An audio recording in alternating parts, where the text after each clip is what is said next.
आपसे करूंगा कि प्रथम दृष्टया इस मामले में जो परिभाषा है उसकी भाषा ही ठीक नहीं है। यह भी सुप्रीम कोर्ट की ओर से टिप्पणी की गई, सीजीआई ने यह कहा। आखिर ये इसके पीछे क्या निहितार्थ है?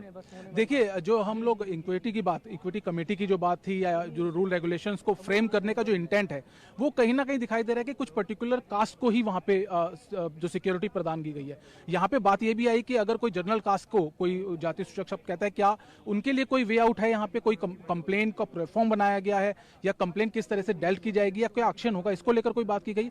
तो साफ साफ केंद्र की तरफ से आया है कि नहीं, इस चीज को लेकर नहीं देखेगा, उसका जवाब जो है प्रॉपर वे में आएगा। तो कहीं ना कहीं सीजीआई ने माना है कि जो रूल रेगुलेशन बनाए गए हैं वो जल्दबाजी में बनाए गए हैं, एक मैसेज ऐसा है, और इसको लेकर तभी स्टे किया गया है। अच्छा, अब 19 मार्च को सुनवाई होगी? बिल्कुल, 19 मार्च के लिए। हमसे बात करने के लिए शुक्रिया। तो आपने सुना कि इस मामले में जो याचिकाकर्ता के वकील हैं, उनका ये कहना है कि सुप्रीम कोर्ट ने इस मामले में हर एक पहलू पर गौर किया और अब 19 मार्च को जब अगली सुनवाई होगी तब केंद्र सरकार और यूजीसी की ओर से जो जवाब दाखिल किया जाएगा, साथ ही जो कमेटी का जो फॉर्मेशन है उस पर भी सुप्रीम कोर्ट आगे गौर करेगा। जी समीर।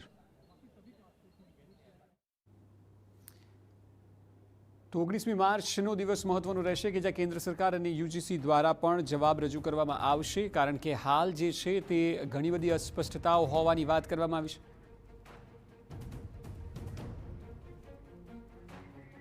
તો આપણી સાથે અત્યારે અશ્વિનભાઈ ત્રિવેદી જોડાયા છે, જેઓ બ્રહ્મ સમાજ અધ્યક્ષ છે। અશ્વિનભાઈ, હાલ જે પ્રકારે સુપ્રીમ કોર્ટમાં પીઆઈએલ કરવામાં આવી હતી ત્યારબાદ નવા નિયમ પર રોક લગાવાઈ છે, જો કે વધુ સુનાવણી 19મી માર્ચે હાથ ધરાશે, પરંતુ આપ આ સ્ટેન્ડને કઈ રીતે જુઓ છો? જે faith regulation equity regulation act 2026 જે જાન્યુઆરીમાં બહાર પડ્યો, નવો યુજીસી નિયમો બહાર પડ્યા સુપ્રીમ કોર્ટના ગાઈડલાઈન મુજબ, એમાં સવર્ણ સમાજને જે અન્યાય થતો હતો એમાં સેક્શન 3, 7 અને 9 એ અમને સવર્ણ સમાજને અન્યાય કરતા હતી એ સેક્શન ઉપર છે ને એ પિટિશન કરેલી, જે પાયલ તડવી અને રોહિતના માતા પિતાએ જે ભૂતકાળમાં પિટિશન કરી હતી એની ઉપર સામે સવર્ણ સમાજ પણ પિટિશનમાં ગયેલો, અને આજે પણ હમણાં પણ તાજેતરમાં એક સવર્ણ સમાજે પિટિશન જે કરી એની ઉપર જે યુજીસીએ જે નિયમો ઘડ્યા સરકારના ગાઈડલાઈન મુજબ કે ભાઈ પ્રાઇવેટ યુનિવર્સિટીમાં ઓબીસી એસટી ની સીટો અનામત રાખવાની છે, અને જે એમને જે અન્યાય થતો હતો એમને કે કોઈ રેગિંગ થતું હોય કે કંઈક બીજું એને જાતિ વિશેષ શબ્દો ઉચ્ચારતા હોય તો એ આરોપીને એ સાંભળ્યા વગર એક તરફી નિર્ણય કરી અને એને જેલમાં મૂકી દેવાનો, અને પછી આમાં કોઈ અપીલ કે એની જોગવાઈ નથી, અને દંડને સજાની બંનેની જોગવાઈ એક સાથે જ હતી। તો એમાં કોઈ પણ એસટી કે ઓબીસી નો ઉમેદવાર હોય કે અરજદાર હોય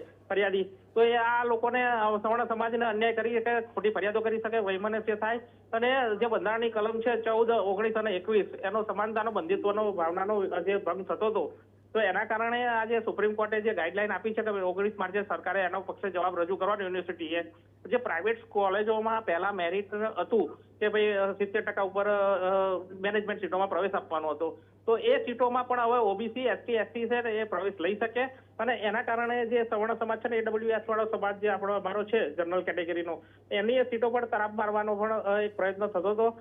જે સરકારે નિયમો બનાવ્યા હતા એમાં એક તરફી હતા, એમાં કોઈ કમિશન મૂકેલું નતું, કોઈ જ્ઞાતિના 107 જ્ઞાતિઓમાં આમાં અન્યાય થઈ રહ્યો છે, અને એ 107 જ્ઞાતિઓના પ્રતિનિધિ તરીકે સવર્ણ સમાજ, બ્રાહ્મણ સમાજ અને રાજપૂત સમાજ અને પાટીદાર સમાજે જે આંદોલન કર્યું અત્યારે, અને બિહાર, યુપી, રાજસ્થાનમાં મોટા પાયે આંદોલનો થયા, ઘણી બધી ગાડીઓ તોડફોડ થઈ, એટલે મંડળ કમિશનમાં જે થયું હતું ને એ પરિસ્થિતિ પેદા ના થાય, અને જો આમાં યુનિવર્સિટીમાં રાજકારણ ઘૂસી જાય કે એબીવીપી કે એડબ્લ્યુ કોંગ્રેસ કે આપના નેતાઓ છે અને વિદ્યાર્થીઓ છે એ કૂણું મગજ છે, એમની માનસિકતા ક્યારે બદલી નાખે અને ક્યારે આ એક વૈમનસ્ય સમાજ વચ્ચે ફેલાય એવી પરિસ્થિતિ પેદા ના થાય, એટલા માટે સુપ્રીમ કોર્ટે અત્યારે સ્ટે આપ્યો છે, એ આવકારદાયક છે, અને બ્રહ્મ સમાજ તરીકે હું એને આવકારું છું। જી બિલકુલ અશ્વિનભાઈ, આભાર TV9 સાથે વાત કરવા બદલ। તો અલગ અલગ પ્રતિક્રિયાઓ સામે આવી રહી છે, જેના ભાગરૂપે અત્યારે 19મી માર્ચે આગામી સુનાવણી હાથ ધરાશે। સુપ્રીમ કોર્ટે ભાષા પણ સ્પષ્ટ નથી નવા નિયમમાં તેવું કહ્યું છે, કારણ કે હવે સરકાર દ્વારા અને યુજીસી દ્વારા પોતાનો પક્ષ રજૂ કરવામાં આવશે 19મી માર્ચે, અને ત્યારે વધુ સુનાવણી આખા કેસને લઈને હાથ ધરાશે। છેલ્લા થોડા દિવસોથી ખાસ કરીને યુપી, બિહાર, રાજસ્થાન જેવા રાજ્યોમાં વિરોધ થઈ રહ્યો હતો અને જનરલ કેટેગરીના વિદ્યાર્થીઓને અન્યાય થઈ શકે છે કારણ કે ખોટી ફરિયાદ થઈ તો કોઈ પક્ષ રાખવા માટેનું પ્લેટફોર્મ નથી, તે પણ એક મુદ્દો કહેવામાં આવ્યો હતો જેને PILમાં ટાંકવામાં આવ્યો છે. આ તમામ બાબતોનું અવલોકન કરીને સુપ્રીમ કોર્ટે અને CJIએ સુનાવણી કરતાં કહ્યું છે કે ભાષા અસ્પષ્ટ છે અને બીજું કે વધુ સુનાવણી 19મી માર્ચે હાથ ધરાશે કે જ્યારે સરકાર અને UGC દ્વારા પોતાનો પક્ષ આખી બાબતે રાખવામાં આવશે.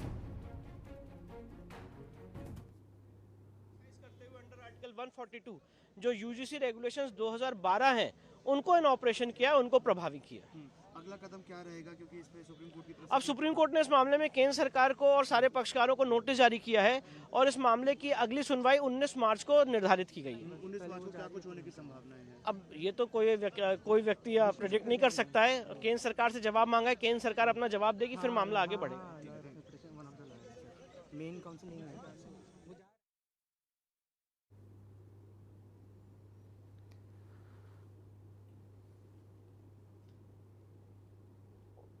Supreme Court heard our writ petition challenging the UGC regulations which have been enacted recently. The Honorable Supreme Court has stayed the UGC regulations and has kept them in abeyance. The Honorable Supreme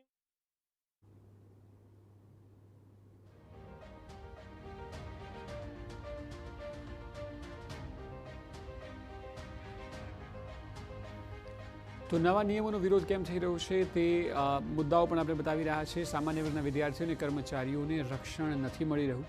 કોઈ ફરિયાદ થાય તો તેમાં